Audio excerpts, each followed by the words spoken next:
All right, what's up, Alex? Here's my 10-gallon. I got a surface skimmer, and then on the back I have a hob rated for 40 gallons, but it's on the lowest setting. Big fan of the deep substrate. This is not that deep though. My biggest problem, I also have a heater. I run at 72. Tank stays at about 74 or so. Biggest problem is holes in the leaves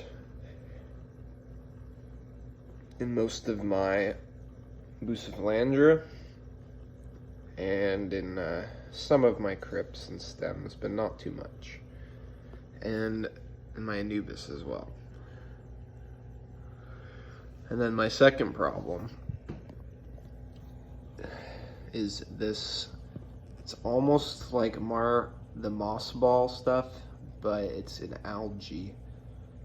And I have no idea how to get rid of it. It seems to be very sensitive to ammonia and decaying matter. It just attacks that so fast.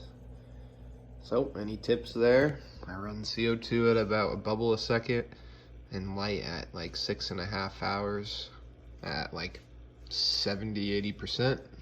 Twin star. And a water change with tap water that reads 20 TDS. I bumped the TDS up to about 195 to 110 or so. And then fertilize once a week, maybe twice a week. Nylock G, just the all-in-one pump.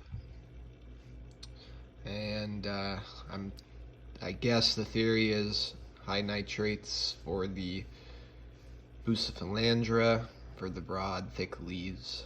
But don't know how true that is, although this fertilizer is the most stable my tank has been. So, for example here, my Ghost, there's a hole there, it kind of frails, and it's always, seems new leaves, new sprouts. Substrate is pretty old, 2 years or so, but I have added aquarium co-op tabs and some topsoil. Probably 30% of the soil you see is added in the back. Yeah, parameters are pretty much perfect. pH is like 6.8, 6.7.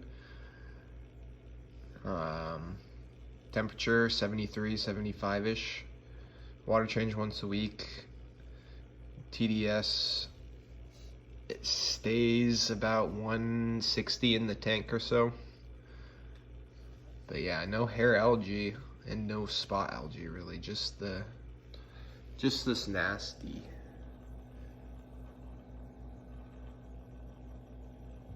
pest.